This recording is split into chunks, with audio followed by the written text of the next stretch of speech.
The night was warm, and the smell of sadza and beef stew still hung in the air as Chipo sat at the dining table. Tendai had invited his friends over, and the men were crowded around the table with bottles of beer, their laughter echoing through the small house.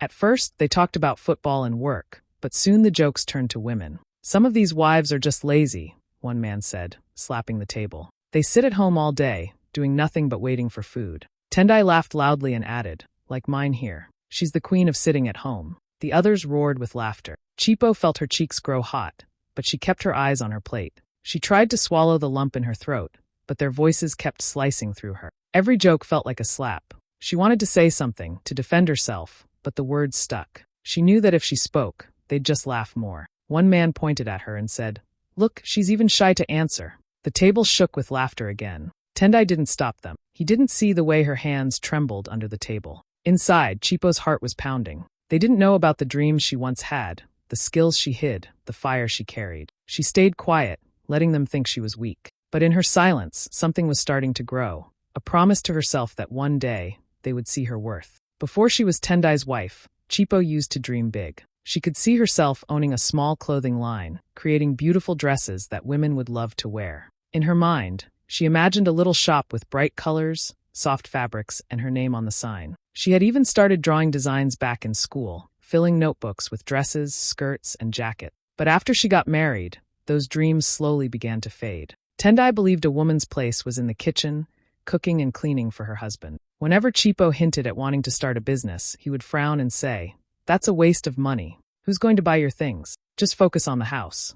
His words felt like cold water poured over a flame. Every time she tried to talk about it, he shut her down, and the silence between them on the subject grew heavier. Still, Chipo's heart refused to give up completely. Late at night, when the whole house was asleep, she would take out an old exercise book and start sketching again. The only sound in the room was the soft scratch of her pencil. She drew by the dim light of a small lamp, afraid Tendai might wake up and ask questions. Sometimes she would hide the sketches under the mattress, like they were a dangerous secret. She knew she didn't have the money, the sewing skills, or even the space to make her clothes yet.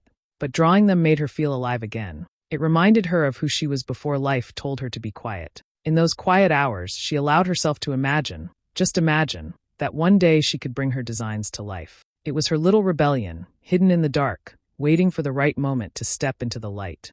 One hot afternoon, Chipo went to the market to buy vegetables. She was walking between stalls, comparing prices, when she heard someone call her name. She turned and saw Nyasha, her childhood friend from primary school. It had been years since they last saw each other. Nyasha looked different now, confident and stylish, wearing a beautiful dress that Chipo guessed she had made herself. They hugged tightly, laughing like the years had melted away. Nyasha told her she now owned a boutique in the city, selling her own design. Chipo felt a small pang in her chest. This was the life she had once dreamed of. As they sat on a bench near the market to catch up, Chipo shyly mentioned that she still sketched clothes sometime. Nyasha's eyes lit up. "Do you have them with you?" she asked. Chipo hesitated, then pulled out a few folded pages from her handbag. They were slightly creased from being hidden away, but the drawings were clear. Elegant dresses, unique skirts, bold jackets. Nyasha studied them carefully, her smile growing wider with each page. "Chipo, these are beautiful. You have real talent. Why aren't you doing anything with?" Chipo lowered her voice. "Tendai, he doesn't think it's worth it. He says I should focus on the house." Nyasha was quiet for a moment, then leaned closer. "Listen, I believe in you. If you're ready, I'll help you start. I can give you fabric, a sewing machine, even a little money for supplies. But we'll have to keep it between us for now, until you're ready to show him." Chipo's heart raced. No one had spoken to her like that in years. Someone believed in her again. She wanted to say yes right away, but she also knew the risk. If Tendai found out too soon, everything could fall apart. Still, the thought of turning down this chance felt impossible. She smiled, her voice trembling. "Okay, but we keep it secret." Nyasha grinned and squeezed her hand. "Our secret."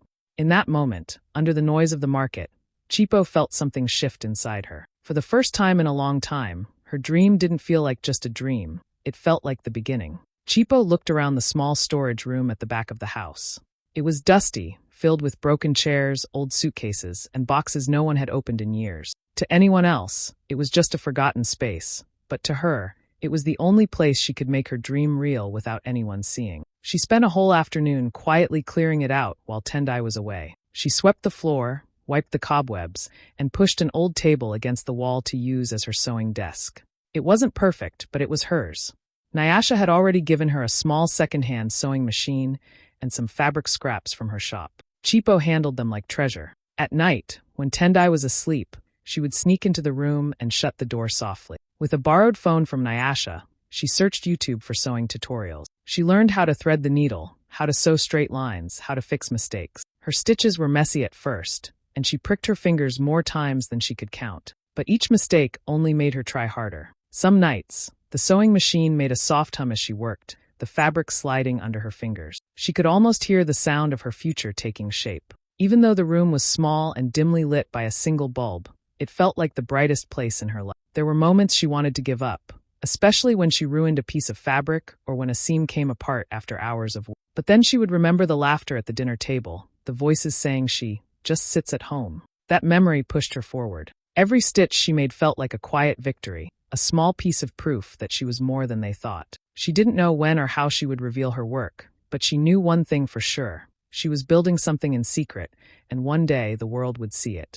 The wedding was beautiful, colorful dresses, music, and the smell of roasted meat filling the air. Chipo had spent hours getting ready, wearing her best dress and the only pair of heels she owned. She hoped the day would be joyful, but she didn't know it would become one of the most painful moments of her life. During the reception, Tendai sat with his friends, drinking and laughing as usual. Chipo was sitting nearby, listening quietly, when one of the men looked at her feet and said loudly, Hey, Chipo, when will you buy yourself new shoes? Those ones have served the nation." The table exploded with laughter. Another added, but she can't. She doesn't even have her own money." The jokes kept coming, each one sharper than the last. Chipo's stomach tightened, her cheeks burning with embarrassment. She waited for Tendai to stop them, to defend her, to say something kind. Instead, he leaned back in his chair, grinned, and said, "It's true. She just waits for me to buy her everything." The laughter grew louder. Chipo felt the room spinning, her heart thudding in her chest. She could see people from other tables looking over, some whispering, others just watching with curiosity. She forced a small smile, pretending it didn't bother her, but inside she was breaking. Every word felt like they were stripping away her dignity in front of family, friends, and strangers. Even the bride's parents looked away, uncomfortable, but no one spoke up. The rest of the evening felt like a blur. She sat through the speeches and the dancing, but the joy was gone. All she could hear was their laughter replaying in her mind. That night, as they drove home, Tendai didn't even notice her silence. He talked about how much fun the wedding had been, as if nothing had happened. But Chipo knew something inside her had shifted. That moment wasn't just humiliation, it was fuel. She promised herself that one day, she would walk into a room, and the same people who mocked her would have nothing to laugh about. One afternoon, Chipo was in her little storage room workshop, sewing a skirt from leftover fabric. Nyasha stopped by with a wide smile and a mysterious look in her eyes. "I have something to tell you," she said, handing Chipo an envelope. Chipo opened it slowly and froze. It was a letter from a local fashion competition, one she had never entered. Her name was listed as a finalist. For a moment, she thought there had been a mistake. "Nyasha, what is this? I didn't apply for anything." Nyasha laughed. "You didn't. I did. I took some of your best sketches, cleaned them up, and sent them in. I knew you'd never do it yourself, so I did it for you." Chipo's heart pounded. She didn't know whether to be angry or grateful. "Nyasha, what if I embarrass myself? What if they laugh at me?" "They won't," Nyasha said firmly. "Your work is good, Chipo. This is your chance."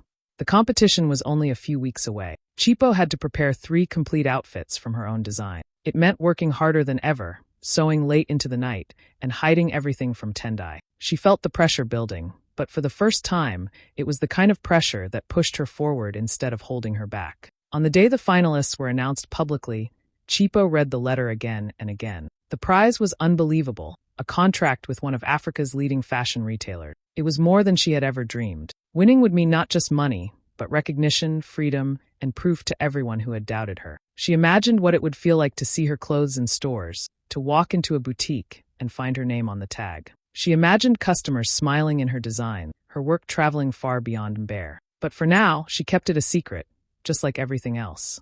Only she and Nyasha knew the truth. Chipo carried that letter in her handbag wherever she went, like a piece of magic she was afraid might disappear. And deep inside, a quiet voice began to whisper, this could be it.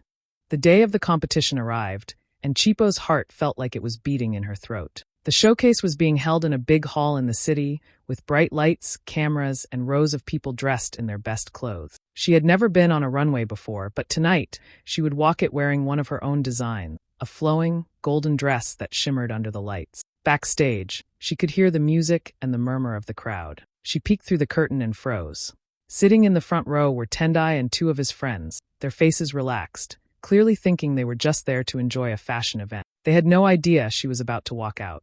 When her name was called, Chipo took a deep breath and stepped onto the runway. The lights were blinding, but the sound hit her first, a wave of cheers and clapping. She walked slowly, her head high, the golden fabric catching every flash of the cameras. She could feel the eyes of the crowd on her, but the ones she noticed most were Tendai's. His smile had disappeared, replaced by shock. His friends stared like they'd just seen a ghost. One by one, the other designers showed their work, but Chipo barely heard the announcement. Her mind was spinning. Then, finally, the announcer's voice rang out. And the winner of this year's fashion showcase is Chipo Moyo.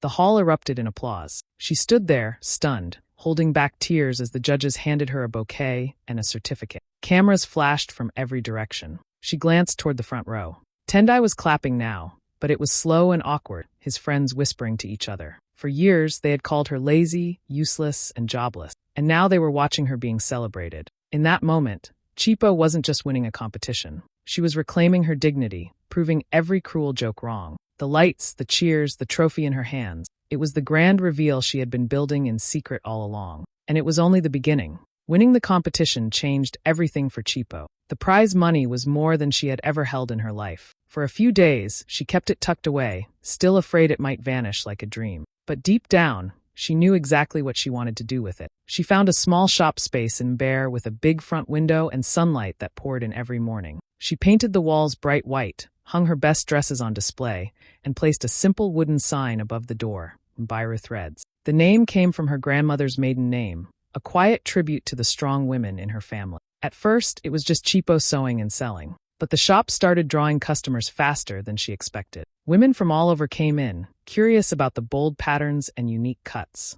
Some had seen her in the newspaper after the fashion competition, others had simply heard about the new shop run by that woman who won. Orders started piling up, and Chipo realized she couldn't do it alone. That's when she made a decision that changed more than just her own life. She began hiring women who, like her, had been told they couldn't work. Widows, young mothers, and girls who had dropped out of school all found a place at Mbare Thread. Chipo trained them herself, teaching them how to cut, sew, and design. The room that once held only her sewing machine was now filled with the sound of laughter, chatter, and the steady hum of machines. Soon, her clothes were being shipped to boutiques in Harare, Bulawayo, and even outside Zimbabwe. Customers sent her photos of themselves wearing Mbare threads at weddings, parties, and graduations. Every time she handed a paycheck to one of her workers, Chipo felt a quiet pride. She wasn't just running a business. She was giving other women the chance to stand on their own feet, just like she had fought to do. The girl they once called Jobless was now a boss lady,